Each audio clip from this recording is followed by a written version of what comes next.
नमस्कार। Astro Rakesh family में आप सभी का स्वागत है। उम्मीद करते हैं कि आप ठीक हो।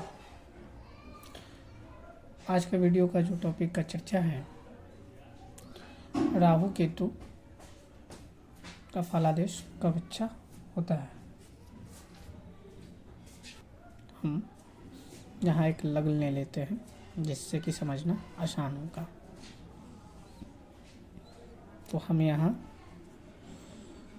वृषभ लग्न ले 2, 3, 4, 5, 6, 7, 8, 9, 10, 11, 12 और 1। ठीक है, वृषभ लग्न ले लिए और यहाँ पे हम कुछ ज़रूरी चीज़ इस फलादेश को समझने के लिए पहले हमें समझना है कि राहु और केतु किस भाव में है।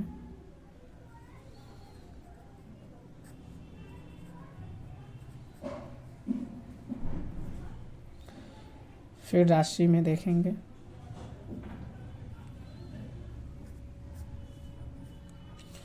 राशि के बाद नक्षत्र स्वामी देखेंगे।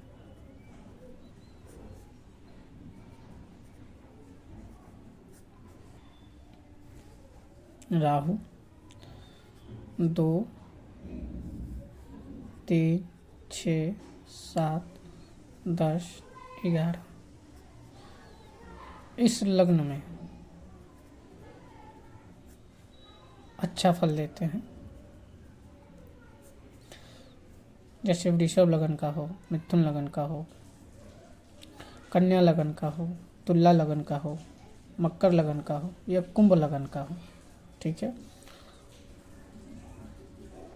इस लगन में राहु और केतु अच्छे फल देते हैं क्योंकि इसमें मित्रता का अत्यधिक भाव होता है।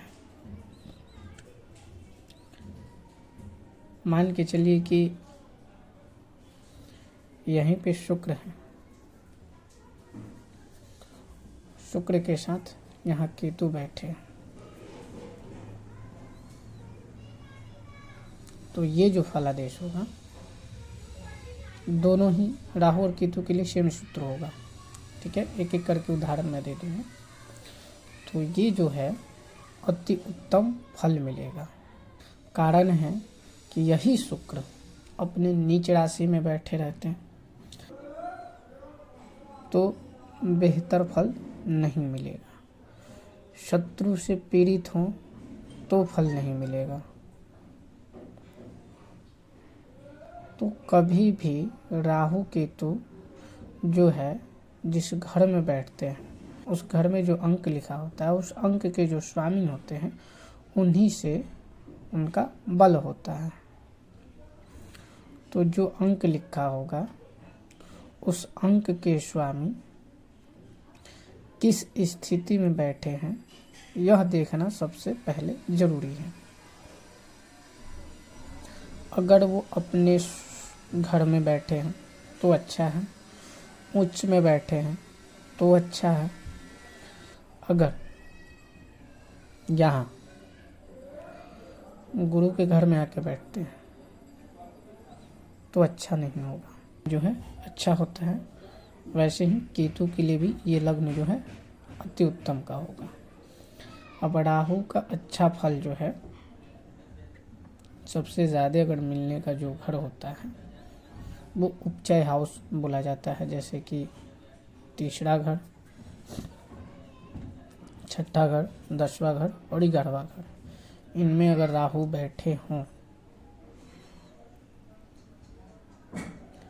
तो हमेशा आपके जीवन में अच्छा निर्णय होगा, अच्छा धन होगा, सफलता ठीक होगा, सोच विचार बुद्धि, कैरियर, कर्म और इच्छा लाभ, ये सब एक सही भाव में होगा। अगर यही स्थिति गड़बड़ हुआ तो सब कुछ गलत होगा।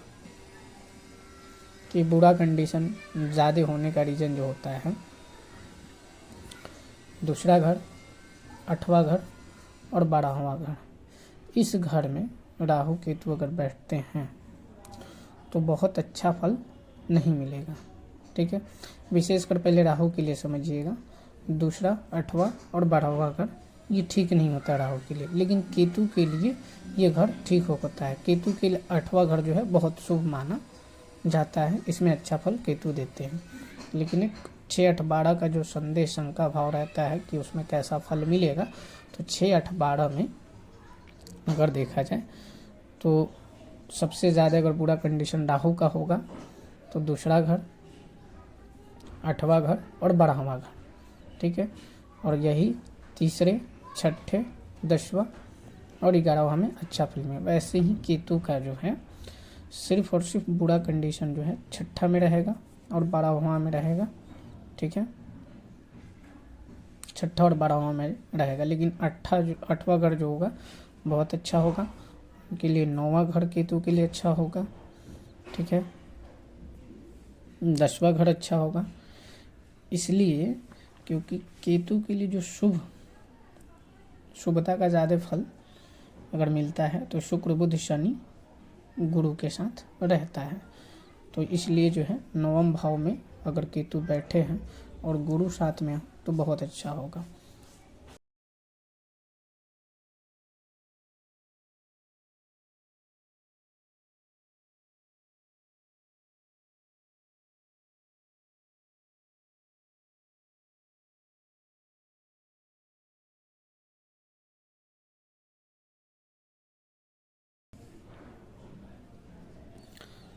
अब जो है हम एक यहाँ कुंभ लगन लेते हैं।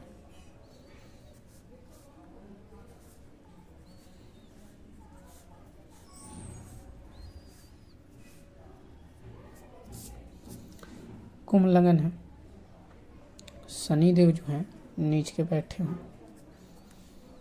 ठीक है। और यहीं पे केतु हूँ,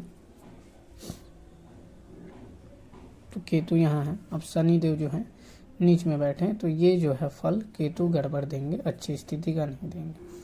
और भी इसमें बुरा कंडीशन हो जाएगा कि जिस नक्षत्र में बैठे हैं अब मंगल भी जाके चौथे घर में बैठ जाएं तो जातक के लिए बहुत ज़्यादा कष्टकारी हो जाएगा और केतु के दशा में बहुत बुरा प्रभाव रहेगा।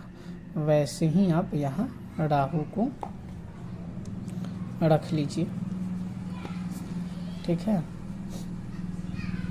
अब राहु बैठे हो और शनि जो है नीच स्थिति में हो, और जिस नक्षत्र में बैठे हैं उनका भी स्वामी जो है नीच स्थिति में बैठा हो तो और ज़्यादा बुरा कंडीशन हो जाएगा। अब यही उच्च राशि में बैठे हो, अब शनि यहाँ आके बैठे हो, ठीक है, तो ये फल जो है बहुत अच्छा हो जाएगा। या राहु की युक्ति अगर इसमें आके लग जाए तो ये भी बहुत अति उत्तम का फल होगा। जब भी केंद्र और त्रिकोण में राहु अपने जैसे जिस भाव में बैठे हैं उस भाव के स्वामी के साथ संबंध है तो वो आपके लिए बहुत अच्छा फल होगा, अच्छा रिजल्ट होगा। तो ये ध्यान में रखें। जैसे इस लग्न से राहु और केतु के लिए सेम मायने रखता है, ये भी ध्यान में रखिए। दोनों ही अलग अलग पैरामीटर को ध्यान में नहीं रखेंगे। इस लग्न में राहु और केतु जो है बहुत अच्छा रिजल्ट देते हैं। वजह है कि बुध, शुक्र, शनि जो है इनके मित्र भाव स्थिति है, इसमें अच्छा रिजल्ट मिलता है। और गुरु को भी जो है केतु के लिए रखा जाता है, ठीक है। तो मैंने आपको पहले ही बता दिया कि 9वां भाव जो है केतु के लिए बहुत अति उत्तम होगा। 9वां और 8वां घर केतु के लिए अच्छा होता है। तो उम्मीद करते हैं कि राहु और केतु का जब फलादेश देखना हो अच्छा है या बुरा है तो आप अपने लग्न को देखिए। जिस लग्न में है उस लग्न के स्वामी उच्च स्थिति में बैठे हों या वो अपने स्वयं के घर में बैठे हों तो अच्छा फल मिलेगा। अगर वो नीच स्थिति में बैठे हों, शत्रु से पीड़ित हों, उनके में बल नहीं होगा तो राहु का जब भी महादशा या अंतरदशा होगा वो बहुत कष्टकारी होगा, बहुत गलत सलत काम होंगे, उसमें आपको परेशानी ज़्यादा होगा, लॉस भी ज़्यादा होगा, पद प्रतिष्ठा का हानि होता है। तो इस बात को ध्यान में रखें। उम्मीद करते हैं कि आप अच्छे से समझे हों। और 3 चीज़ हमेशा ध्यान में रखिएगा कि जिस लग्न में या जिस राशि में राहु केतु बैठे हैं उनके स्वामी अस्त ना हो, 6, 8, 12 में ना बैठे हों, ठीक है, नीच के नहीं हो और शत्रु भाव में नहीं हो। अब 6, 8, 12 में बैठे हैं एग्जाम्पल, और 6, 8, 12 में इनकी ये मित्र वाली राशि होगी तो कोई ज़्यादा कष्टकारी नहीं होगा, ठीक है। और ध्यान में रखिए कि 6, 8, 12 में बैठे हैं और वो जहाँ बैठे हैं उनके स्वामी अगर नीच में बैठे हों तो आपके लिए कष्टकारी होगा, अच्छा फल नहीं होगा। तो कभी भी राहु और केतु का फल देखना हो अच्छी स्थिति का तो ये ध्यान में रखिएगा कि जिस अंक पे बैठे हैं उसके स्वामी हमेशा अच्छी स्थिति में हो तो अच्छा फल होगा, नहीं तो वो बहुत ज़्यादा कष्टकारी होगा। और इस लग्न के अनुसार अति उत्तम का धन भाव से देखा जाए, सिर्फ धन भाव की बात करें कि अच्छा वेल्थ कब क्रिएट होगा राहु केतु से, तो इस लग्न में ध्यान में रखिएगा कि लग्न में बैठे हो या पंचम भाव में बैठे हो या नवम भाव में राहु केतु, अगर इस तरीके का कॉम्बिनेशन बने तो वो दशा आपके लिए वेल्थ क्रिएट करेगा, धन भाव अच्छा देगा। और इसी लग्न के अनुसार